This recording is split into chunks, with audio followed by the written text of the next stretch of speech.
Hello everyone, সকলকে good morning. আশা করি সবাই ভালো আছো। তো ঘুম থেকে একবার উঠেছিলাম 7:30 নাগাদ। তো উঠে তো দেখছি মেঘলা বাইরে, আবার লেপ মুড়ি দিয়ে শুয়ে পড়েছি। শুয়ে উঠে নিয়েছি 9:30টার পরে।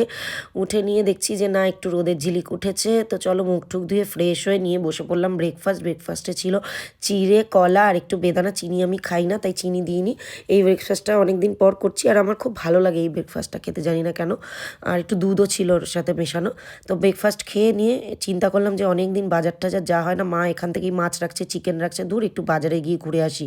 তো যেমন ভাবা তেমন কাজ, তো রেডি হয়ে চলে গেলাম বাজারে গিয়েই দেখছি একদম জ্যান্ত জ্যান্ত ট্যাংরা। এই দেখো কাটছে, তাও লাফাচ্ছে ট্যাংরা মাছগুলো, কীভাবে মানে সেই লাগছে। মানে তারপরে অনেক কিছু, মানে আলুটা খালি কম এনেছি 2 কিলো মতন, কারণ ব্যাগে আর জায়গা ছিল না, নইলে সব কিছু দুনিয়ার সবজি নিয়ে এসেছি। লাউ, এই বড় ব্যাগটাতে মানে ভরে ভরে লাউ, ফুলকপি, বাঁধাকপি, কাঁচা কুমড়ো, বেগুন, ধনেপাতা, বিট, গাজর, শসা, সিম, ভেন্ডি, তারপরে মটরশুঁটি, পেঁয়াজকলি, উচ্ছে, লঙ্কা, কি বাদ দিইনি। তারপরে এঁচোড়ও এনেছি, এঁচোড়টা আবার ভিডিও করে দেখানো হয়নি।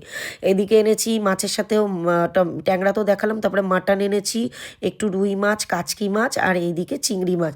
তো পরে আবার বাকি ভিডিওগুলো দেখাবো, শেয়ার করব। মা আজকে কী রান্না করবে সে ভিডিওটাও দেখাবো, লাঞ্চটাও তোমাদের সাথে শেয়ার করবো। এখন মতো টাটা।